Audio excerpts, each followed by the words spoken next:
ሰላም ጤና ይስጥልን እጅጉን የተወደዳችሁና የተከበራችሁ የአዲስ ስፖርት ቤተሰቦቻችን እንደምን አላችሁልን? ከእናንተው ከሆነው ከአዲስ ስፖርት የዩቲዩብ ቻናላችን አዳዲስ ስፖርታዊ ጉዳዮችን ልናካፍላችሁ መጥተናል። ለተከታዮቹ ደቂቃዎች ከእናንተ ጋር ስንቆይም ከሀገር ውስጥና ከውጪ ያልተሰሙ አዳዲስ ስፖርታዊ ጉዳዮችን በዛሬ ፕሮግራማችን ላይ ያካተናል። እናንተም ሀሳብ አስተያየቶቻችሁን ኮሜንት ቦክስ ላይ እያሰፈራችሁልን ከኛ ጋር እንድትቆዩ የተለመደ የአክብሮት ግብዣችን ነው። በዛሬ ፕሮግራማችን የተለያዩ ርዕሰ ጉዳዮችን እናነሳለን። በተለይ አሁን ላይ እንግዲህ ሁሉም የሚባሉት የአውሮፓ ታላላቅ ሊጎች ወደ መጠናቀቁና እንዲሁ ደግሞ የዝውውር መስኮቱ ወደ መከፈቱ እየተቃረበ እየመጣ ይገኛልና የተለያዩ የዝውውር ጉዳዮች ከትልልቆቹ የአውሮፓ ክለቦች ጋር በተመለከተ እየተነሳ ይገኛል። እነሱን ጉዳዮች በስፋት ወደ እናንተም የምናደርስ ነው የሚሆነው። ውድ ቤተሰቦቻችን ሀሳብ አስተያየቶቻችሁን ልትጽፉልን ትችላላችሁ። ቪዲዮአችንን ላይክ፣ ቻናላችንንም ሰብስክራይብ እያደረጋችሁ ከኛ ጋር አብራችሁ እንድትቆዩ ነው በአክብሮት የምጋብዘው። ፏድ ባሩ ፕሮግራሙን እየመራው ከእናንተ ጋር ቆይታን አደርጋለሁ። ማንቸስተር ዩናይትድን የተመለከቱ መረጃዎችን በማስቀደም እንጀምር። ዩናይትድ ዓመታዊ የዝግጅቱን እንግዲህ በድጋሚ መሰረዙን ይፋ አድርጓል። ማንቸስተር ዩናይትድ በየአመቱ እንግዲህ በውድድር ዘመኑ መጨረሻ የሚያዘጋጀው ዓመታዊ የሽልማት ስነ ስርዓት አለ። ራትም መሰረዙን የተገለጸው ክለቡ እንግዲህ የሽልማት ስነ ስርዓት ራት ዝግጅቱን ለመሰረዝ የወሰነውም ቡድኑ ያሳየውን ጥሩ ያልሆነ የውድድር ዓመት ተከትሎ መሆኑን ነው የተገለጸው። ማንቸስተር ዩናይትድ ለሁለተኛ ተከታታይ የውድድር ዓመታት የሽልማት ስነ ስርዓት ራት ዝግጅቱን ሰርዞታል። ይሁን እንጂ የሽልማት ስነ ስርዓቱና የክለቡ የእራት ምሽት ቢቀርም ተጫዋቾቹ ግን ሽልማቱ በመጨረሻው ጨዋታ ሜዳ ላይ እንደሚሰጣቸው ነው የተነገረው። በተያያዘ ዜና እንግዲህ አሰልጣኝ ሩበን አሞሪም ክለቡ ለቡድኑ አባላት ለዩሮፓ ሊግ ፍጻሜ ትኬት አልከፍልም ማለቱን ተከትሎ ለ30 ሰራተኞች ወጪ መሸፈናቸው ነው እየተገለጸ የሚገኘው። አሰልጣኝ ሩበን አሞሪም ከስፖርቲንግ ሊዝበን ማንቸስተር ዩናይትድ ከከተሙበት ጊዜ ጀምሮ አሁን ላይ በአጠቃላይ 491 ቃለ መጠይቆችን አድርገዋል። ማንቸስተር ዩናይትድ አሁንም በእንግሊዝ ውስጥ ትልቁ ክለብ እንደሆነና ቃለ መጠይቆች እንደሚበዙበትም በመገናኛ ብዙሃን ይዘገባል። የሩበን አሞሪም ቃለ መጠይቆችን በሚመለከት በፕሪሚየር ሊግ ሕግ መሰረት ደግሞ ማድረግ ያለባቸው ቃለ መጠይቆች ብቻ እንደሚያደርግም መታወቅ አለበት። የመገናኛ ብዙሃኖች ከፕሪሚየር ሊግ ጋር ባደረጉት ውል መሰረት እያንዳንዱ አሰልጣኝ ከጨዋታው በፊት የ15 ደቂቃ ቃለ መጠይቅም ይደረግለታል። ሩበን አሞሪም የእንግሊዝ ትልቁ ክለብ አሰልጣኝ በመሆኑ ብቻ ተጨማሪ የቃለ መጠይቅ ጊዜቶችም ይኖሩታል ተብሏል። የብሮድካስት ኔትወርኮች ማንቸስተር ዩናይትድን የሚጠቀሙት ኮንትራታቸው በሚፈቅደው መጠን ነው። ነገር ግን በአንዳንድ ትናንሽ ክለቦች ላይ ያለው ሁኔታ እንግዲህ ልክ እንደዚህ አይደለም። በዚህ ምክንያት ማንቸስተር ዩናይትድ ተጨማሪ ቃለ መጠይቆችን ያስተናግዳል። ከዛም በኢንተርኔት ደግሞ መረጃዎቹ እንደሚሰራጩ ነው ሜል ስፖርት የተባለው የመረጃ ምንጭ እየገለጸ የሚገኘው። አሰልጣኝ ሩበን አሞሪም በዚህ ክረምት ከዩናይትድ ባለስልጣናት ከፍተኛ ድጋፍ የሚደረግላቸው ይሆናል። አሰልጣኙ ከወዲሁ በርካታ ተጫዋቾች እንዲመጡላቸውም ጥያቄ ያቀረቡ ሲሆን በተጨማሪም በርካታ ተጫዋቾች ቡድኑን ሊለቁ እንደሚገባ ማሳሰቢያ መስጠታቸው ነው እየተነገረ የሚገኘው። የማንቸስተር ዩናይትድ ከ18 ዓመት በታች ቡድን አሰልጣኝ የነበረው አደም ላውረንሰን ከስራቸው መልቀቃቸው እየተነገረ ይገኛል። ይህንን አስመልክቶ የአካዳሚው ዳይሬክተር ሪክ ኮክስ ተከታዩን ብለዋል። አዳም እንግዲህ በክለቡ ወይም በማንቸስተር ዩናይትድ 4 ዓመታትን ውስጥ እንግዲህ ትልቅ አስተዋጽኦን አድርጓል። ወጣት ተጫዋቾችን ወደ ሙሉ አቅማቸው እንዲያድጉም ለማድረግ ያደረገው ፍቅርም ለአካዳሚያችን ስኬትም ትልቁን ሚና ተጫውተዋል ብለዋል። እኚህ ሰው ተጫዋቾች እንዲያድጉ ደግሞ በመርዳትና በመደገፍም በሰራው ስራም ትልቅ ኩራት ተሰምቶናል። እናም አደም ለዚህ ዋነኛውና አንጸባራቂ ምሳሌ ነበር በማለት ነው ስለ አሰልጣኙ ያላቸውን መልካም ምኞትም በመግለጽ ጭምር የተሰናበቱት። ኤሪክሰን ወደ አሰልጣኝነት ለመግባት ፍላጎት አሳይቷል። ክሪስቲያን ኤሪክሰን በመጪው ክረምት ወደ አያክስ አምስተርዳም ሊመለስ ይችላል ተብሏል። ወደ አያክስ የሚመለሰውም ለመጫወት ሳይሆን ክለቡ የአሰልጣኝነት ሚና ሊሰጠው ስለሚፈልግ እንደሆነ ተነግሯል። ስለዚህ ምናልባት ወደ ኔዘርላንዱ ክለብ አያክስ አምስተርዳም ሊመለስ እንደሚችል መረጃዎች እየወጡ ነው። ስለ ማቲያስ ኩኛ ዝውውር ከፋብሪዚዮ ሮማኖ የተለያዩ መረጃዎች እየወጡ ይገኛሉ። በብራዚላዊው ተጫዋች በማቲያስ ኩኛና በማንቸስተር ዩናይትድ መካከል ያለው ስምምነት ምንም ነገር አልተቀየረም ብሏል ፋብሪዚዮ ሲናገር። ማንቸስተር ዩናይትዶች ከማቲያስ ኩኛህ ጋር ስለ ስምምነት ዝርዝሮች እየተወያዩ ነው። በሁለቱም ወገኖች መካከል ንግግሮች አዎንታዊ በሆነ መንገድም ቀጥለዋል። ማንቸስተር ዩናይትድ ለማቲያስ ኩኛህ ዝውውር ከወልቨርሃምፕተን ወንደረርስ ጋርም እያደረጉት ያለው ውይይት በከፍተኛ ደረጃ ላይ እንደሚገኝ ጭምር ነው የገለጸው። ማንቸስተር ዩናይትድ በክፍያ መዋቅሩ ላይ መፍትሄዎችን ለማግኘትም በመስራት ላይ እንደሚገኙ ጭምር ነው ፋብሪዚዮ ሐሳቡን የተናገረው። ጆሹዋ ዘርክዚ በሳር ላይ ቀለል ያሉ እንቅስቃሴዎችን መስራት ጀምሯል። የውድድር ዘመኑ ከማብቃቱ በፊት ጆሹዋ ዘርክዚ ወደ ሜዳ ይመለሳል ብሎ ማሰቡ የማይቻል ነው ተብሎ ይታሰባል። ነገር ግን ጆሹዋ ዘርክዚ ለዩሮፓ ሊግ የፍጻሜ ጨዋታ ላይ ለመድረስ በጣም በትኩረት እየሰራ ይገኛል። ጆሹዋ ዘርክዚ ጉዳት ባስተናገደበት ወቅትም የመጀመሪያ እቅዱ ለቅድመ ውድድር ዘመን ዝግጅት በቶሎ መመለስ እንደነበረም ጭምር ነው የተናገረው። በቶተንሃም ቤትም ተጨማሪ የጉዳት ዜናዎች እየተሰማ ነው። ቀጣይ ሳምንት ልክ በዛሬዋ ቀን በዩሮፓ ሊግ የፍጻሜ ጨዋታ የለንደኑ ክለብ ቶተንሃም ሆትስፐርስ ባስክ ላይ የሚገጥሙ ይሆናል። ማንቸስተር ዩናይትዶች በተጋጣሚያቸው ቶተንሃም ሆትስፐርስ ላይ አንዳንድ የጉዳት ዜና እየተሰሙ ሲሆን ባለፈው ሳምንት የጄምስ ማዲሰን መጎዳትና ከጨዋታ ውጪ መሆኑ እርግጥ ሆኖ ነበር። ከማዲሰን በኋላ ደግሞ የፊት መስመር ተጫዋቹ ዲያን ኩሊሴቭስኪም የባስኩ የፍጻሜው ጨዋታ ሊያመልጠው መሆኑን መረጃዎች እየተበራከቱ ይገኛሉ። ቶተንሃሞች ዲያን ኩሊሴቭስኪን ከዩናይትድ ጋር ለሚያደርጉት የፍጻሜ ጨዋታ ላይደርስ ይችላል የሚል ትልቅ ስጋት ውስጥ ገብተዋል። እንዲሁም ከክለቡ ባሻገርም ተጫዋቹ በዩሮፓ ሊግ የፍጻሜ ጨዋታ የመታየት እድሉ በጣም ጠባብ እንደሆነ ነው የተለያዩ ጋዜጠኞች አሁን ላይ እያስነበቡ የሚገኙት። በተለይ ሳሙኤል ሎሃረስት ይህንን መረጃ ደግሞ እያወጣው የሚገኘው ግለሰብ ነው። ማንቸስተር ሲቲን እንመልከት። ፍሎሪያን ቨርትስ ወደ ማንቸስተር ሲቲ ሊያመራ ይችላል። ዛሬ ረፋዱን የስፖርቱ ዓለምን ያጥለቀለቀው ያልተጠበቀ ክስተት ይሄ ነው። ማንቸስተር ሲቲ ፍሎሪያን ቨርትስን ወደ ባየር ሚኒክ የሚያደርገውን ዝውውር እንግዲህ ለማጨናገፍ ሞክረዋል። ውሃ ሰማዮቹ ለባየር ሌቨርኩዘን የዝውውር ጥያቄም አቅርበዋል። ፔፕ ጓርዲዮላ ፍሎሪያን ቨርትስን የኬቨን ደብሮይና ዋና ታታኪም አድርገው ይመለከቱታል። ቨርትስን እንግዲህ ከማንቸስተር ሲቲ ጋር በንግግር ላይ ነው። ይህም ደግሞ ባየር ሚኒክ ተጫዋቹን የግሉ ለማድረግ የነበረውን ራስ መተማመንም ያሳጣ ሲሆን ሲቲ የሚጠይቀውንም የ150 ሚሊዮን ዩሮንም ይከፍላል ተብሎ ይጠበቃል። ውሃ ሰማያዎቹ በዚህ ዝውውር የሚገዳደር የእንግሊዝ ክለብ እስካሁን የለም።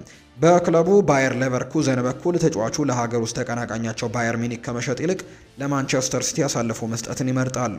በአሁኑ ሰዓት የተጫዋቹን ውሳኔም እየተጠባበቁ እንደሚገኙ ነው ኪከር የተባለው የመረጃ ምንጭ የገለጸው። ማንቸስተር ሲቲዎች እንግዲህ እና እንዲሁ ደግሞ ባየር ሌቨርኩዘንም በፍሎሪያን ቨርትስ ዝውውር ዙሪያ የቃል ስምምነት ላይም ደርሰዋል ተብሏል።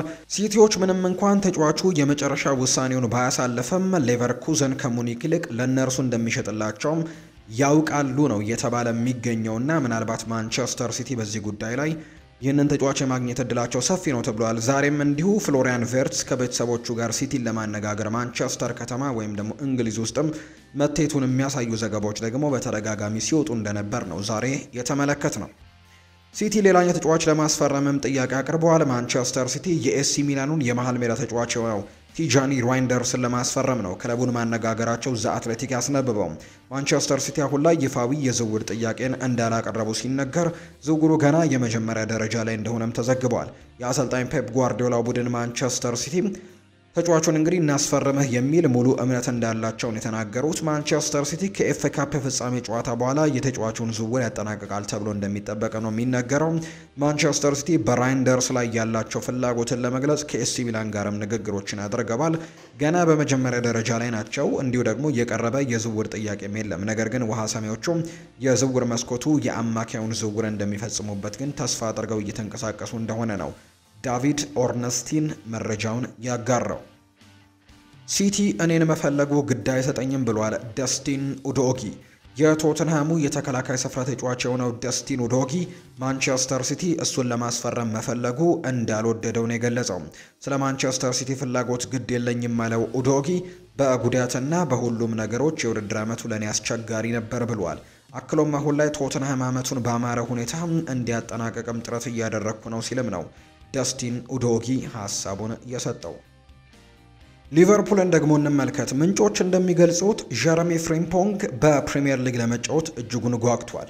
በሊቨርፑልና በአሰልጣኙም ተስቧል። እንዲሁም ኔዘርላንዳዊው አሰልጣኝ አርነ ስሎትም የውይይቱ ዋና አካል እንደሆኑ ጭምር ፋብሪዚዮ ሮማኖ ይገልጻል። ሁለቱም ኔዘርላንዳዊያን ናቸው። ተጫዋቹ ጀረሚ ፍሪምፖንግም ከዛ በተጨማሪ አሰልጣኙም እንዲሁ ኔዘርላንዳዊ እንደሆኑ ይታወቃል እና የተጫዋችም እንግዲህ በአሰልጣኙም እንደተማረከ ወደ እንግሊዝ ፕሪሚየር ሊግ ማምራትም እንደሚፈልግ በሊቨርፑል መጫወት እንደሚፈልግ ነው መረጃዎቹ እየወጡ የሚገኙት። ታማኙ ፋብሪሲዮ ነው ይህንን መረጃ ያጋራው። ፋብሪሲዮ ይቀጥልና በሊቨርፑልና በኢብራሂማ ኮናቴ መካከል የኮንትራት ንግግሮች ወደፊት እየሄዱ አይደለም።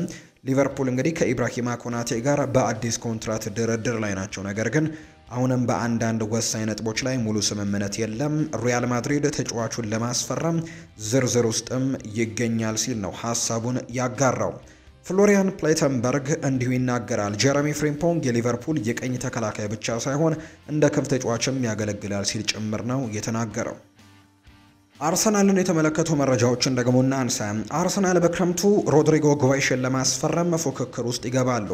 አርሰናል ከባለፈው አመት ጀምሮ እንግዲህ ሲከታተሉት እንደነበረም ነው እየተገለጸ የሚገኘው።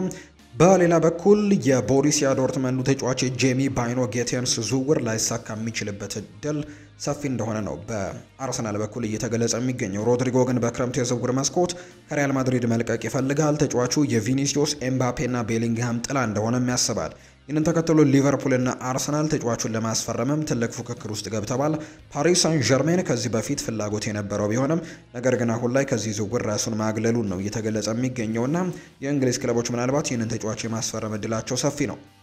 አንድሬ ሳንቶስ በስትራስቡርግ ያሳየው ብቃት የአርሰናልን ቀልብ እየሳበ ሲሆን አማካዩን ለማስፈረም ከፓሪስ ሳን ዠርሜን ጋርም እየተፎካከረ ይገኛል። አርሰናል የ21 ዓመቱ ብራዚላዊ አማካይ የቼልሲ ንብረት እንደሆነ ይታወቃል። ነገር ግን በስትራስቡርግ ነው በውሰት እያሳለፈ የሚገኘውና አርሰናሎች በዚህ ተጫዋች እንቅስቃሴ ተማርከዋል። ፓሪስ ሳን ዠርሜንም እንዲያው። ስለዚህ ሁለቱ ክለቦች ለማስፈረም እንቅስቃሴዎችን ያደርጋሉ፣ ፉክክርም ያደርጋሉ ተብሎ ይጠበቃል። ጋብሪኤል ማርቲኔሊ በሚቀጥለው ሲዝን በአርሰናል ይቆያል፣ ክለቡንም አይለቅም ተብሎ ይታሰባል። የቼልሲና የሌሎች ክለቦች ፍላጎትንም ውድቅ እንዳደረገና በአርሰናል መቆየትን ምርጫውን እንዳደረገ ጭምር የሚያሳዩ መረጃዎች ናቸው በስፋት የወጡት። ለአርሰናል ትልቅ ተስፋን ሰንቆ እየመጣ ያለው የዝውውር መስኮት ከወዲሁ በርካታ ተጫዋቾችን ከአርሰናል ጋር እያያዙት ይገኛሉ። ጅማሬውንም ሊያደርግ ቀርቧል። ቪክተር ዮከርሽ፣ ቤንጃሚን ሼስኮ፣ አሌክዛንደር ኢሳክ እንዲሁም ሌሎች ተጫዋቾችም በአርሰናል ፍላጎት ውስጥ ያሉ ናቸው። እቅዶቻቸውም እንዲሁ በርከቶች ናቸው። ወደ አርሰናል እንግዲህ ሊመጡ ከሚችሉ ተጫዋቾች መካከል የአጥቂ መስመር ዝውውር ኢላማዎች በርካቶች እንግዲህ የሚያስቡት ነው። ዋነኛው ቪክተር ዮከርሽ እንደሆነ ይነገራል። የአንድሪያ ቤርታ ተጽዕኖ ከታየባቸው ስራዎች መካከል አንደኛው ቪክተር ዮከርሽ ነው። የአርሰናል ዋነኛ ኢላማ ሆኖም ደግሞ ቀርቧል። በተለይ አንድሪያ ቤርታ ከመጣ በኋላ በሁሉም ውድድሮች 48 ጎሎችን ያስቆጠረው የ26 ዓመት ኮከብ አሁን ላይ እንግዲህ 85 ሚሊዮን ፓውንድ የውል ማፍረሻ ያለው ሲሆን ከዓመት በፊት ከክለቡ ስፖርቲንግ ሊዝበን ጋርም ባደረገው ስምምነት መሰረት በዚህ ክረምት ከውል ማፍረሻው ባነሰ ዋጋ ወደ ሌላ ክለብ እንግዲህ መዛወር ይችላል ተብሏል። አርሰናል ከተጫዋቹ ጋር በግል ጉዳዮች ለመስማማት ንግግር ላይ እንዳለም ከታማኝ ምንጮች የሰማነው መረጃ ሲሆን ስምምነት ላይ መድረሱንም ከስፖርቲንግ ሊዝበን ጋር ንግግር መጀመሩንም በሚቀጥሉት ቀናት ልንሰማ እንችላለን። ማስታወስ ያለብን ነገር ከሌሎች እንግዲህ የአጥቂ ኢላማዎች ይልቅ እንግዲህ ይህ የቪክተር ዮከርሽ ዝውውር የመሳካት እድሉ ሰፊ ነው ተብሎ ነው እየተነገረ የሚገኘው። ሌላኛው ቤንጃሚን ሼስኮ ነው። አርሰናል እንግዲህ ቤንጃሚን ሼስኮ ላይ ያለው ፍላጎት አዲስ አይደለም። ከዓመት በፊት ምናልባትም ቤንጃሚን ሼስኮ ፍቃዱን ሰጥቶ ቢሆን እንግዲህ አሁን ላይ በአርሰናል እየተጫወተ ይገኝ ነበር። ነገር ግን በሰዓቱ በአረብ ለብዚች ኮንትራት ለማራዘም መምረጡ ብዙዎች የሚያውቁት መረጃ ነው። ቤንጃሚን ሼስኮ በዚህ የውድድር ዓመት ከ20 በላይ ግቦችን እንዲሁም ደግሞ በሁሉም ውድድሮች ላይ ማስቆጠር የቻለ ተጫዋች ነው። አሁን ላይ ካሉ ወጣት አጥቂዎች መካከል በግንባር ቀደምትነት የሚጠቀስ ድንቅ አጥቂ ነው። በዚህ የዝውውር መስኮት ግን ነገሮች የተቀያየሩ ይመስላሉ። የአንድሪያ ቤርታ መምጣት እንግዲህ ነገሮችን መቀያየሩ እንዳለ ሆኖ አሁን ላይ አርሰናል ቤንጃሚን ሼስኮን በፍጥነት ሊጉን የመላመዱ ነገር ላይና አሁንም መሻሻሎች የሚያስፈልጉት በመሆኑ ዝውውሩ ላይ ጥርጣሬ እንዳለው ከጥሩ የመረጃ ምንጮች የሰማነው መረጃ ነው የሚያሳየው። ሌላ እንግዲህ ሊነሳ የሚችለው ተጫዋች አሌክዛንደር ኢሳክ ነው። ስለዚህም ዝውውር ደግሞ በጥልቀት መረጃ ማቅረብ ከባድ ነው የሚሆነው፣ ምክንያቱም የዝውውሩ ውስብስብነት በርካቶች የሚያውቁት ነው። ኒውካስል በጭራሽ ይህንን ተጫዋች አሳልፎ መስጠት አይፈልግም። ዝውውሩ እንግዲህ የኒውካስል የቻምፒየንስ ሊግ ተሳታፊ መሆን አለመሆን ላይ የተወሰነ መሆኑንና ከ120 ሚሊዮን ፓውንድ በላይ የሚጠይቀውን ገንዘብ ዝውውሩን እጅግ አስቸጋሪ ያደርገዋል። አሌክዛንደር ኢሳክ ወደ አርሰናል ለመዘዋወር ፍቃደኛ መሆኑ ቢታወቅም ዋጋውና ሌሎች ምክንያቶች ግን ወደ አርሰናል የመዘዋወሩ ነገርን አስቸጋሪ ያደርገዋል። እንደውም ሰሞኑን ኒውካስል ዩናይትድ ባለቤቱም ቀጥታ ትዕዛዝ አስተላልፈዋል ተብሏል። አሌክዛንደር ኢሳክ በጭራሽ ከክለቡ እንዳይለቅና በክለቡ እንዲቀጥልም ትዕዛዝ አስተላልፈዋል የሚሉ መረጃዎች ናቸው እየወጡ የሚገኙት አሌክዛንደር ኢሳክ በአርሰናል ባሉ ወሳኝ ሰዎች በሙሉ የሚደነቅና የዝውውር ህልማቸው የሆነ ተጫዋች ነው። ነገር ግን የመሳካት እድሉ ግን ጠባብ ነው ተብሎ ነው የሚታሰበው። በክንፍ መስመር ላይ ኒኮ ዊሊያምስ ቀዳሚው ተመራጭ ነው። የ50 ሚሊዮን ፓውንድ ውል ማፍረሻ ያለው ስፓናርዳዊው በአርሰናል ለበርካታ ወራትም ሲፈለግ የነበረ ተጫዋች መሆኑን የአደባባይ ሀቅ ነው። ዝውውሩ ቀላል የሚባል አይደለም። በተለይ ደግሞ የአትሌቲክ ቢልባው ውል ማፍረሻው በአንድ ጊዜ ክፍያ ብቻ ለመቀበል ፍላጎት ያላቸው መሆኑ የኒኮ ዊሊያምስን የተጋነነ ደሞዝ ጥያቄም ዝውውሩን ፈታኝ ያደርገዋል። ነገር ግን አንድሪያ ቤርታ ከኒኮ ዊሊያምስ ወኪል ጋርም በርካታ ንግግሮችን አድርገዋል። እንዲሁም ደግሞ ኒኮ ዊሊያምስ ወደ አርሰናል ለመዞር ያለው ፍላጎትም እየጨመረ መምጣቱ መረጃዎች ያሳያሉ።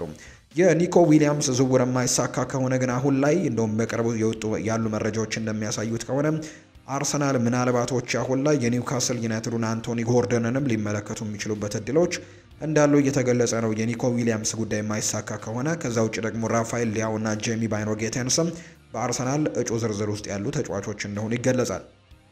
አማካይ ላይ እንግዲህ የማርቲን ዙቤሜንዲ ስምምነት ተጠናቋል። ማርቲን ዙቤሜንዲ የክረምቱ የዝውውር መስኮት ቀዳሚ ፈራሚያቸው በመሆን ወደ ሰሜን ለንደን መምጣቱ እውን እየሆነ ይገኛል። አሁን ባለው ሁኔታ እንግዲህ አማካይ ስፍራ ላይ ሌላ አዲስ ተጫዋቾች እንግዲህ የሚታይበት እድል ጠባብ ነው። ቶማስ ፓርቴ ከአርሰናል የሚወጣ ከሆነ ብቻ ሌላ ተጫዋች ሊመጣ ይችላል።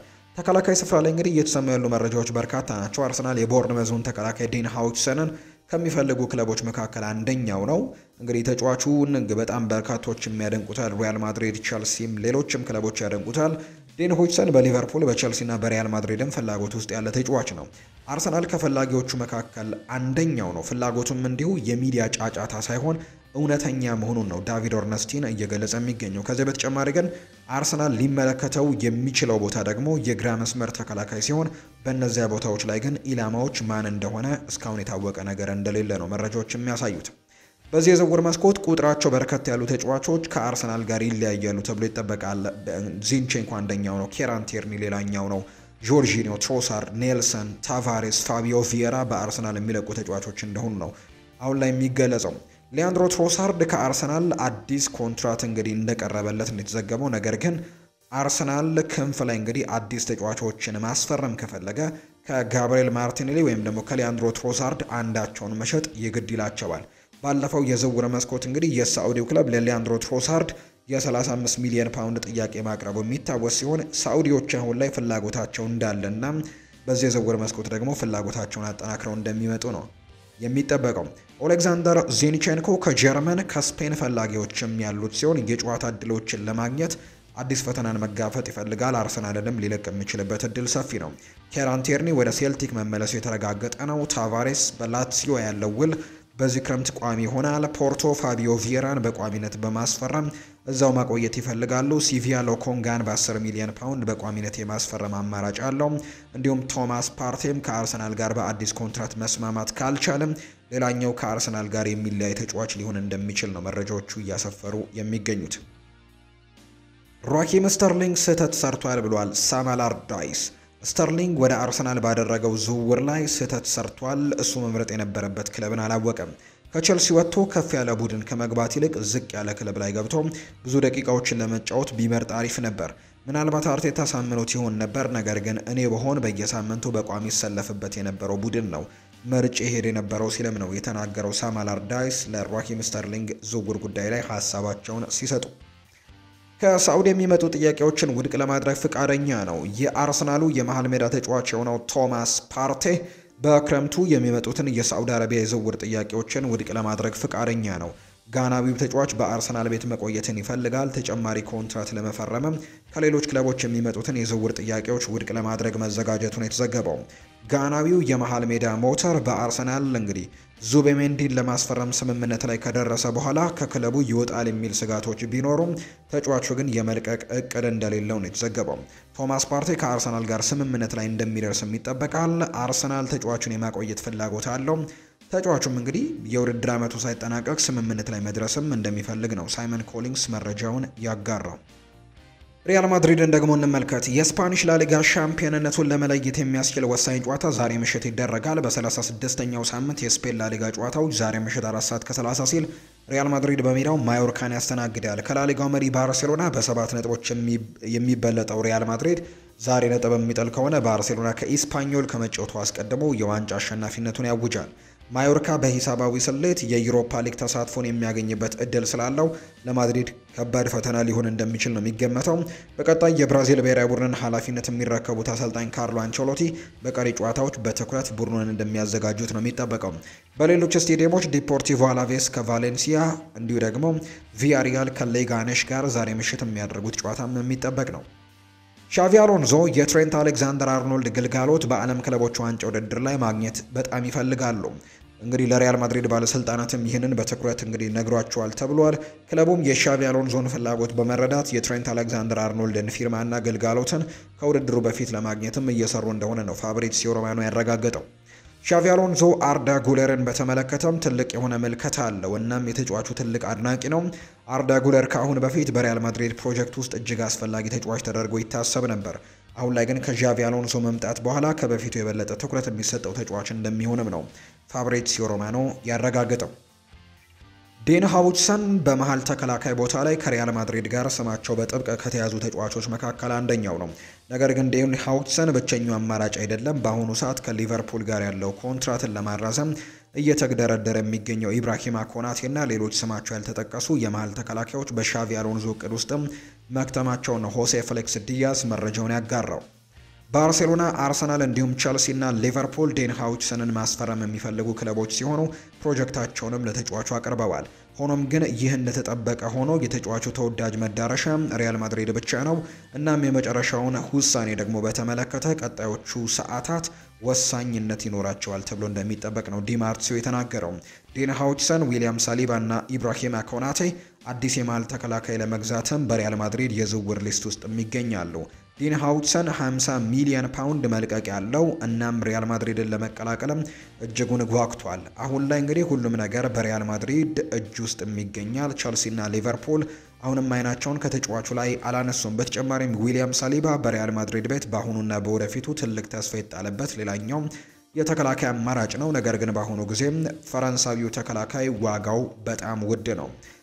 ባርሴሎና በክረምት የተጫዋቾች የዝውውር መስኮት የቡድኑን ተከላካይ መስመር ለማጠናከር ዴን ሃውችሰን ዝውውር ላይ እንደተቀላቀለ በአሁኑ ሰዓት ለባርሴሎና ቅርብ የሆነው ጋዜጠኛ ሜሪዞ ያወጣው መረጃ ያመለክታል። ባርሴሎና በዴን ሃውችሰን ዙሪያ ከሪያል ማድሪድ፣ ቸልሲ፣ ሊቨርፑል እና አርሰናል ጋር መወዳደርም ይፈልጋል ነው እየተባለ የሚገኘው።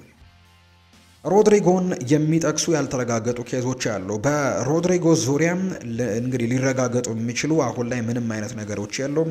የተለያዩ የስፔን ሚዲያዎች ሮድሪ የሪያል ማድሪድ ቀጣዩ አሰልጣኝ የሆነው ሻቪ አሎንዞ እቅድ ውስጥም ስሙ እንደሌለ በተደጋጋሚ እየገለጹ ይገኛሉ።